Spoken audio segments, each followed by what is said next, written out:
E nós vamos também meditar um pouco na Palavra de Deus. E queria convidar-vos a abrir a Palavra de Deus na carta aos Filipenses, no capítulo 4. Ultimamente tenho dedicado um pouco mais de atenção a esta carta e de facto tenho sido muito abençoado com a meditação desta carta. É chamada Carta da Alegria, mas não esqueçamos nunca onde é que o autor estava quando a escreveu. Estava preso e, no entanto, a alegria nunca lhe faltava. A alegria, o gozo, a confiança no Senhor nunca lhe faltou.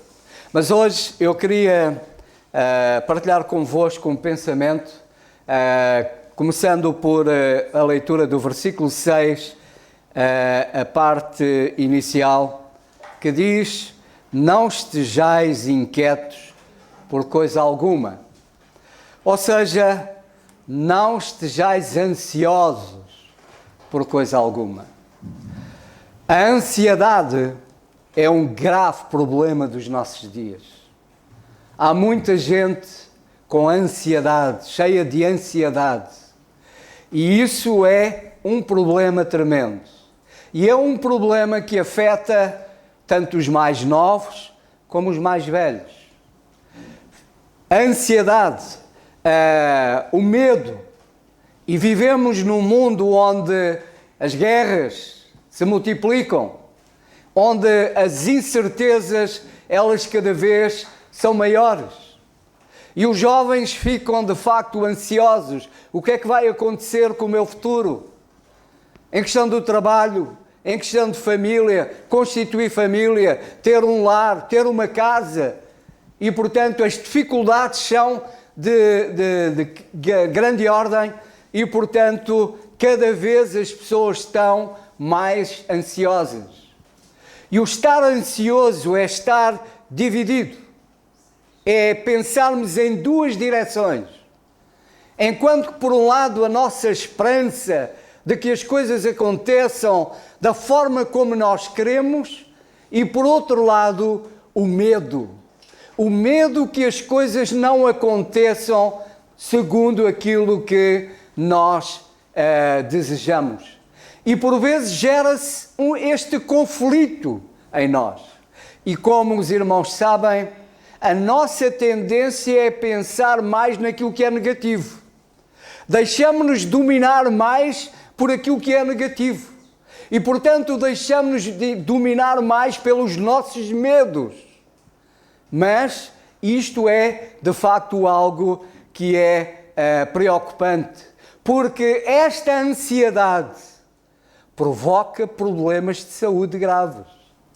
Esta ansiedade em que nós podemos chegar causa problemas graves na nossa saúde. Quantas vezes, se é que não o disseram já, mas ouvimos pessoas dizerem: sinto um aperto grande no peito. A ansiedade causa um aperto tremendo no peito, porque desejamos, a nossa esperança é que as coisas aconteçam de uma determinada maneira, mas o medo se apodera de nós e pensamos que não vai ser conforme nós queremos, mas vai ser de facto de forma contrária. E por isso gera-se este conflito em nós, como digo, pode causar graves problemas na nossa saúde. Como eu falei, apertos no peito, a dor de cabeça, coisas tremendas, que acaba muitas vezes, se deixarmos que a ansiedade tome conta de nós, acaba por vezes numa depressão tremenda, onde, como sabemos, muitas vezes acaba de uma forma trágica. Para muita gente, a depressão acaba de uma forma trágica. E a questão é, e reparem, que isto não é apenas um problema para aqueles que estão lá fora. O apóstolo Paulo, ele está a dirigir-se a crentes. Portanto, é algo que se pode afetar cada um de nós. Pode nos afetar se de facto tivermos a mesma atitude, ou antes, se não tivermos a atitude correta. Porque reparem, quem está a escrever esta carta, como disse, será que não tinha preocupações? Será que não tinha de facto problemas? Logo no versículo 2, ele fala de um problema. Rogo a Evódia e rogo a Sinti, que sintam o mesmo no Senhor. Ele deparou-se com um problema que existia na igreja, com o qual o apóstolo se preocupava. Ele estava preocupado com este problema que estava a acontecer entre duas irmãs, que podia perfeitamente dividir a igreja, que podia causar problemas tremendos na igreja.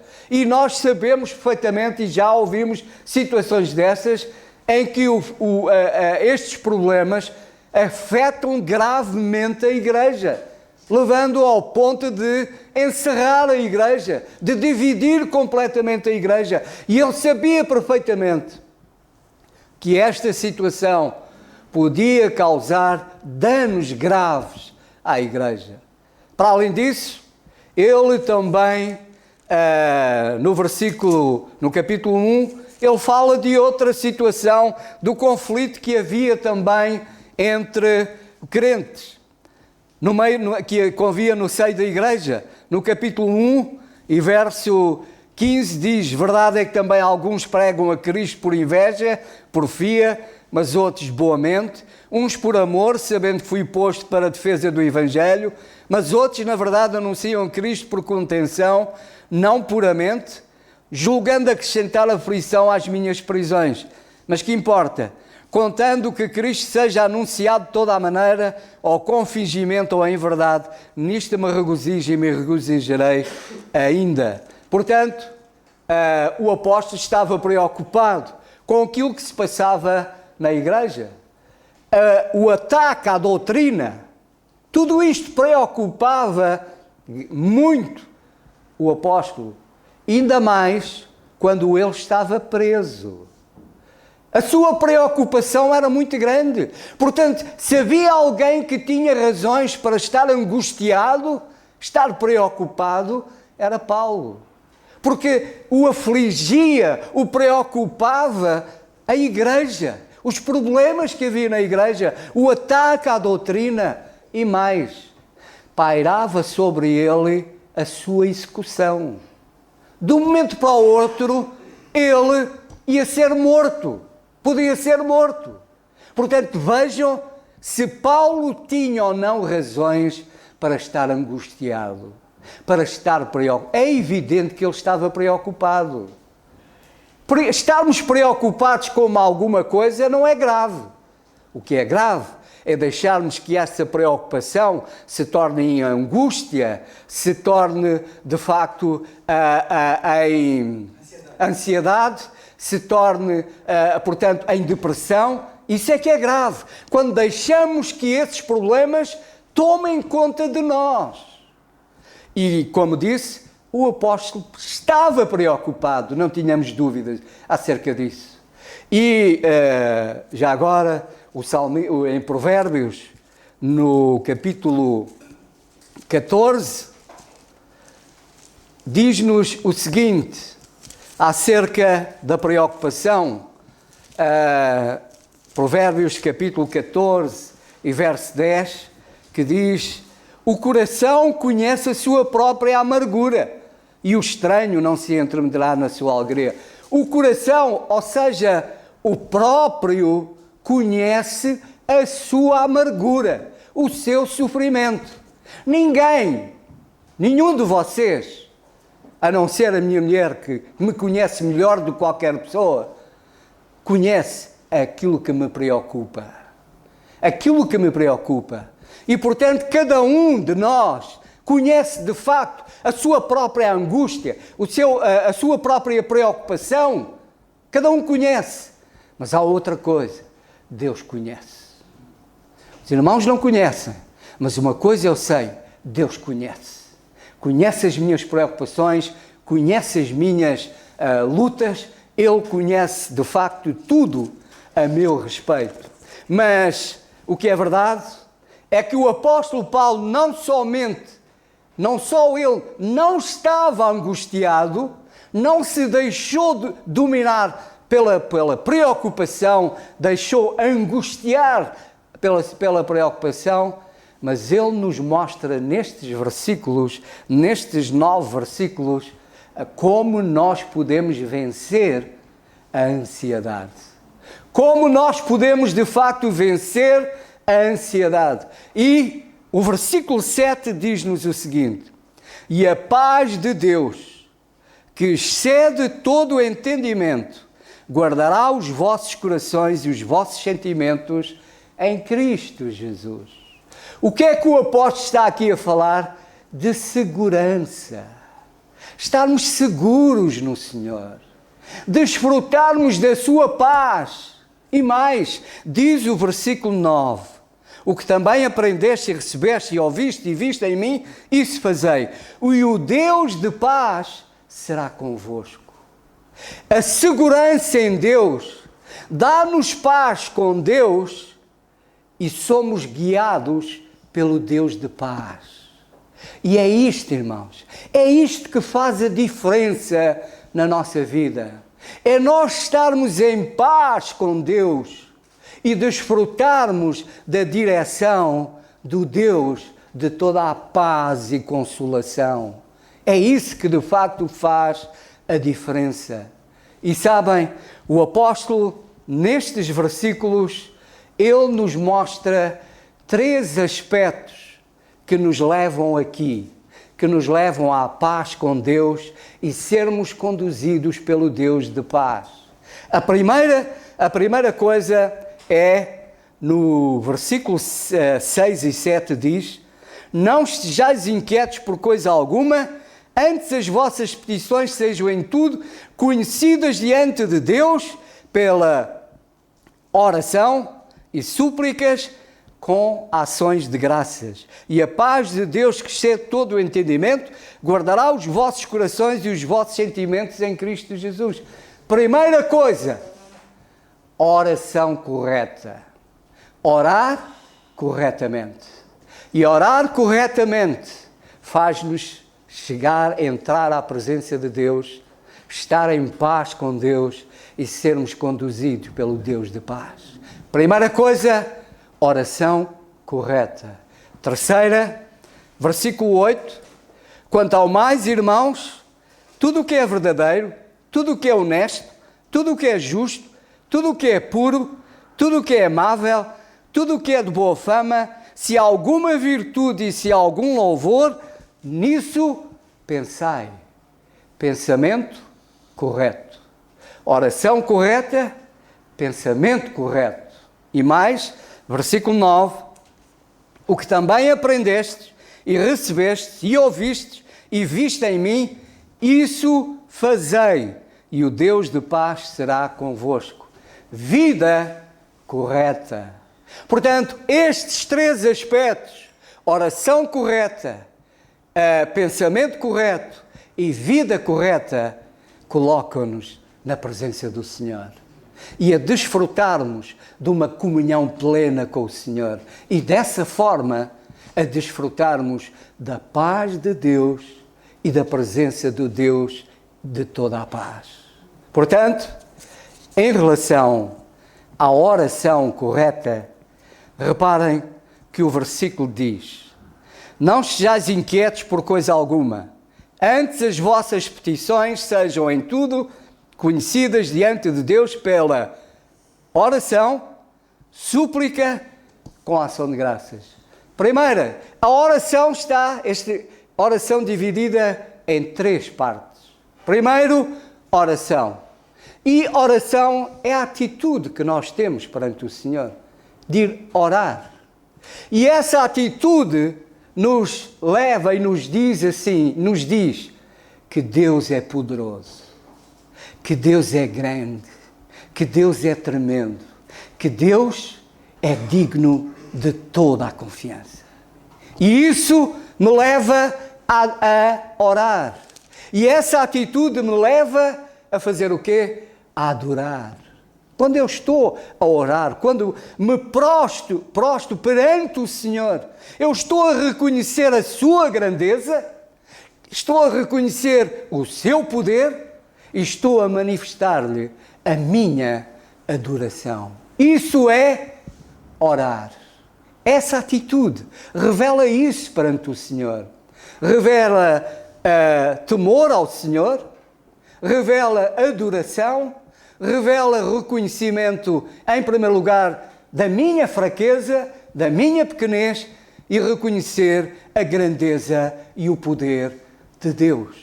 Portanto, esta é a primeira coisa, oração. E depois, o apóstolo diz súplica. Súplica. Suplicar é falar. Suplicar é falar abertamente com o Senhor. É falar abertamente com o Senhor, é não esconder nada, é falar com toda a clareza ao Senhor acerca daquilo que me preocupa. Não esconder nada ao Senhor, mas falar abertamente. O Senhor Jesus Cristo, nós temos, que é o nosso exemplo máximo, e ainda há pouco tempo o Lucas nos mostrou como a oração ela era importante para o Senhor Jesus Cristo. E em Hebreus, no capítulo 5, Hebreus capítulo 5 e verso 7, que diz assim, o qual, falando acerca do Senhor Jesus Cristo, o qual nos dias da sua morte, oferecendo com grande clamor e lágrimas e orações e súplicas ao que ele podia livrar da morte, foi ouvido quanto ao que temia. Portanto, nos dias desse, oferecendo com grande clamor, súplica, lágrimas, orações e súplicas ao que o podia livrar da morte. Lembram-se da oração do Senhor Jesus no jardim do Getsemane? O sofrimento em que o Senhor estava. Um sofrimento que jamais algum de nós um dia passará. Ele estava ali, num sofrimento tremendo, clamando ao Senhor: Senhor, se é possível, passa de mim este cálice. Ele clamava, ele orava, ele falava abertamente, com uma intensidade tremenda, porque o seu sofrimento era de facto grande. E ele orava àquele que o podia livrar da morte. Irmãos, quando nós oramos a Deus, nós estamos orando àquele que nos pode livrar de todo e qualquer problema. Quando estamos orando, quando estamos suplicando a Deus, nós estamos a falar com o Deus Todo-Poderoso, o Criador dos céus e da terra. Estamos a falar com aquele que nos pode livrar de toda e qualquer situação, sejam problemas pequenos, sejam problemas grandes. A nossa atitude deve ser a mesma.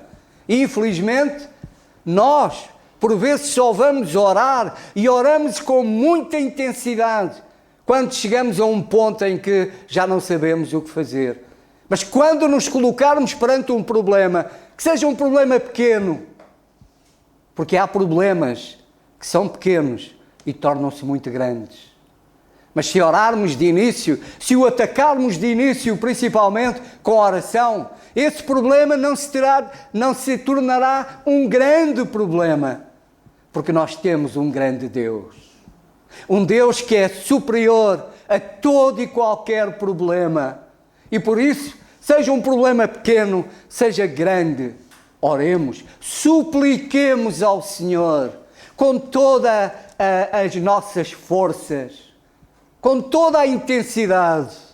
Oremos ao Senhor, falemos com Ele, abramos o nosso coração de facto na sua presença, porque estamos a orar àquele que nos pode livrar de todo e qualquer problema. Portanto, oração, súplica e depois veio o quê? A ação de graças. Lembram-se Não é necessário, com certeza, irmos lá a Lucas capítulo 17, pois leem. Lembram-se daqueles 10 leprosos que o Senhor Jesus curou? Quantos é que voltaram para agradecer? Só um voltou para agradecer. E o Senhor disse, não foram 10 os curados? E só um voltou para agradecer a Deus? Só um. Será que as coisas são diferentes hoje? Será que as coisas são diferentes connosco? Será que só pedimos e esquecemos de agradecer? Irmãos, a oração correta compõe-se oração, súplica e ação de graças. Não esqueçamos de agradecer, irmãos. Nós ficamos por vezes, e é verdade, nós vivemos numa sociedade de ingratidão. Há filhos que são ingratos para com os pais, não agradecem o esforço que os pais fazem por eles. Ingratidão. Deparamos isso diariamente. Pessoas que não são capazes de dizer um obrigado. E nós, em relação a Deus, irmãos, somos diferentes? Agradecemos ao Senhor? Diariamente nós agradecemos, independentemente de termos um problema e orarmos. Se há alguém que tem razões para agradecer em todo o momento, somos nós. Para agradecer o que Deus fez por nós no passado, para agradecer o que Deus está a fazer por nós no presente, para agradecer o que Deus tem preparado para nós no futuro. Se alguém tem razões para agradecer, somos nós. E será que agradecemos? Permita ao Senhor que sim. Mas a oração correta, ela compõe-se de oração, súplica e ação de graças. Não esqueçamos isso, irmãos. Para já, valorizarmos a oração e depois oremos corretamente.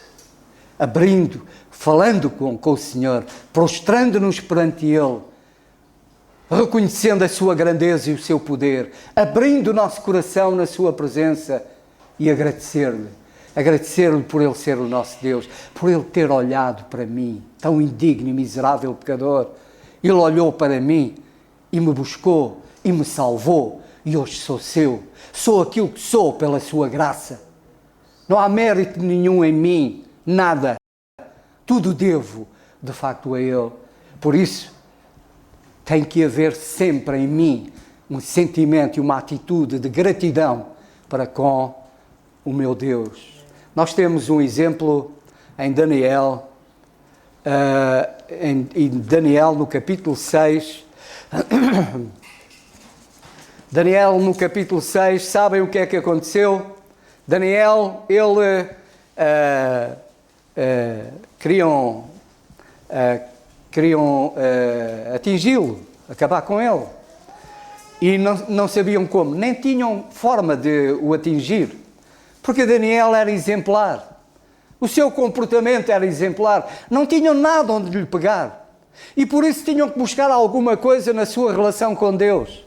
E então sabemos que foi feito um decreto. Conseguiram convencer o rei para fazer sair um decreto em que ninguém podia pedir nada a não ser ao rei. Ou seja, proibir orar. Ninguém podia pedir nada ao seu Deus, ninguém podia pedir nada a ninguém a não ser a Deus. E quando Daniel soube que este decreto estava assinado, lemos no versículo 10, capítulo 6, verso 10, que diz: Daniel, pois, quando soube que a escritura estava assinada, entrou em sua casa. Ora, havia no seu quarto janelas abertas da banda de Jerusalém, e 3 vezes no dia se punha de joelhos, e orava e dava graças diante do seu Deus, como também antes costumava fazer. Então aqueles homens foram juntos e acharam Daniel orando e suplicando diante do seu Deus. Quando Daniel soube que este decreto estava assinado, o que é que ele fez? O que sempre fez. Foi orar. E não era este decreto que o ia impedir de orar. E por isso ele foi para a sua casa e o que é que fez? Orou. E o que é que nós vemos na oração? Vemos súplica, vemos oração, vemos súplica e vemos agradecimento. Esta é a oração correta. E a oração correta, o que é que trouxe a Daniel? Trouxe paz. Porque sabem onde é que ele passou a noite? Na cova dos leões. E passou a noite como? Em paz. Já imaginaram passar uma noite com leões? E estar em paz? Né? Às vezes alguns não conseguem dormir com a luz apagada. Quanto mais estar na cova com leões famintos. Porque os leões não eram gatos, eram leões famintos. E Daniel dormiu tranquilamente, juntamente com leões. Porquê? Porque ele estava em paz, tinha a paz de Deus e era conduzido pelo Deus de toda a paz. Por isso, estava na cova dos leões, mas ele não tinha com que se preocupar, porque Deus estava com ele. Isto é uma confiança tremenda em Deus. E é isso que a oração correta nos dá. Confiança em Deus, paz com Deus. Quem não dormiu tranquilo, sabem quem foi? Foi o rei. O rei, diz o versículo 18, então o rei dirigiu-se para o seu palácio e passou a noite em jejum e não deixou trazer à sua presença instrumentos de música e fugiu dele o sono. O rei que estava no seu palácio, no seu quarto, com todo o conforto, não conseguiu dormir. E Daniel, com os leões, dormiu e esteve em paz. Já viram a diferença? É isto que Deus faz. É isto que Deus quer causar também na nossa vida. Espera no Senhor. Vê a libertação do Senhor. Está em paz. Descansa. Não estejas ansioso. Entrega tudo nas mãos do Senhor. Espera nele. E Ele será contigo. E desfrutarás da paz de Deus e da presença de Deus de toda a paz. E, rapidamente, depois, o que é que temos? Filipenses, o versículo 8 diz: quanto ao mais, irmãos, tudo o que é verdadeiro, tudo o que é honesto, tudo o que é justo, tudo o que é puro, tudo o que é amável, tudo o que é boa fama, se há alguma virtude e se há algum louvor nisso, pensai. Pensamento correto. Pensar em tudo o que é verdadeiro. Vivemos numa sociedade de mentira. E em que a mentira se chama verdade e a verdade se chama mentira. Uma sociedade de mentira. E não é de estranhar, porque este mundo tem como seu pai o pai da mentira. E quem é que é o pai da mentira? É Satanás. Ele é o pai da mentira. Ele é mentiroso. Mas o que é que nós devemos pensar e o que é que deve de haver no nosso pensamento? Verdade. Os nossos pensamentos devem estar ocupados com aquilo que é verdadeiro, com aquilo que é honesto, com aquilo que é correto. E onde é que nós encontramos aquilo que é verdadeiro, que é correto? É neste livro. Se deixarmos influenciar por este livro, então o nosso pensamento, existirá no nosso pensamento verdade, honestidade, moralidade, pensamentos que de facto elevam o nome do Senhor. Tudo o que é verdadeiro, tudo o que é honesto, tudo o que é justo, tudo o que é puro, tudo o que é amável, tudo o que é de boa fama, se há alguma virtude e algum louvor, nisso pensai. Onde é que nós encontramos tudo isto, irmãos? Neste mundo? Nesta sociedade? Olhemos à nossa volta, o que é que nós vemos? Mentira. É só mentira à nossa volta. Vamos confiar nessas pessoas? Vamos desprezar a verdade? Vamos desprezar? Então, o que é que se espera? Ou seja, como disse de manhã, o que é que faz sentido é que um crente seja verdadeiro, que um crente seja honesto, que um crente tenha moral, pureza. É isso que é correto. É isso que faz sentido que exista de facto num crente. Porque é isso. Porque Deus é isso. Deus é verdadeiro. Deus é puro. Deus é honesto, Deus é fiel. E por isso nós temos que nos deixar afetar por aquilo que vem do alto. Pensai nas coisas que são de cima, não nas que são de baixo. As que são de baixo levam-nos a pensar o que está errado, levam-nos a ter pensamentos maus, imorais, levam-nos a pensar coisas que nada têm a ver com Deus. Mas o que Deus quer é que os nossos pensamentos sejam de facto corretos. E sabem, diz a estatística que as nossas preocupações, em relação às nossas preocupações, só 8% se realizam. Só 8% das nossas muitas preocupações, elas se tornam reais.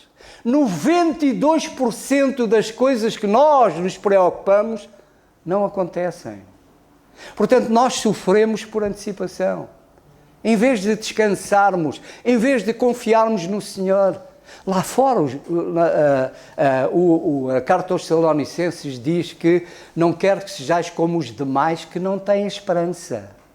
Lá fora, as pessoas que estão lá fora não têm esperança, não têm ninguém em quem confiar. Mas nós temos Deus. A nossa atitude tem que ser diferente. Temos alguém em quem confiar, em quem esperar, que é fiel, que é poderoso. Portanto, pensemos, irmãos, pensemos, tenhamos uma mente correta, uma mente segundo a mente de Deus, o pensamento de Deus. E também em relação ao viver corretamente. Diz o versículo 9, o que também aprendeste e recebeste e ouviste e viste em mim, isso fazei. E o Deus de paz será convosco. Uma vida correta. O apóstolo Paulo, ele não somente ensinava, ele vivia. Ensinar sem viver não vale nada. Não é? Falarmos acerca de Deus, da moral de Deus, dos valores de Deus, do amor de Deus e não vivermos, o que é que vale? Mais vale estar calado. Mais vale estar calado. Porque nunca esqueçamos que estamos a ser observados. E se alguém que nos identifica com Deus, que sabe que nós amamos a Deus, que valorizamos Deus, a sua palavra, a sua moral, e que nos vê e nos ouve em certos comportamentos e em certas palavras, essa pessoa diz, então, eu prefiro ser como sou do que ser como este. Que este é um mentiroso, porque diz uma coisa e faz outra.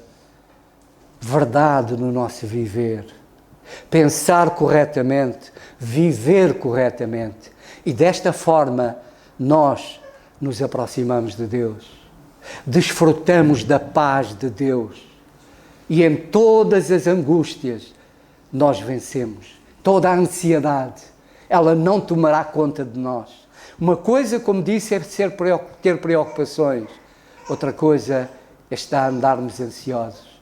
Mas que o Senhor nos ajude a descansar verdadeiramente no Senhor. Sabem, este capítulo 4 é, podemos dizer, chamado o capítulo da paz. Por outro lado, temos Tiago também, capítulo 4, que é o capítulo da guerra. Este capítulo 4 de Filipenses é o capítulo da paz.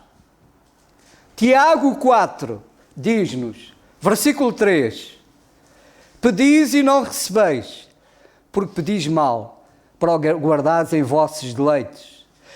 Diz o versículo 1, de onde vêm as guerras e pelejas entre vós? Porventura não vêm disto a saber dos vossos deleites, nos vossos membros que guerreiam? Cobiçais e nada tendes, sois invejosos e cobiçosos e não podeis alcançar, combateis e guerreais e nada tendes, porque não pedis, pedis e não recebeis, porque pedis mal, para guardares os vossos deleites. Oração incorreta. Isto é orar incorretamente. Aquilo que o apóstolo está aqui a dizer, este tipo de oração de inveja, de tudo mais, é uma oração incorreta. E por isso oramos e não recebemos, porque não sabemos o que é que estamos a pedir. Isto é orar incorretamente. E depois temos o versículo 8. Chegai-vos a Deus e Ele chegará a vós. Limpai as mãos, pecadores, e vós de duplo ânimo, purificai o vosso coração. Pensamento incorreto. Pensamentos incorretos afetam a nossa vida. E versículo 4. Adultos e adúlteras, não sabeis que a amizade do mundo é inimizade contra Deus? Portanto, qualquer que quiser ser amigo do mundo, constitui-se inimigo de Deus. Viver incorretamente. Portanto, irmãos, não há meio termo.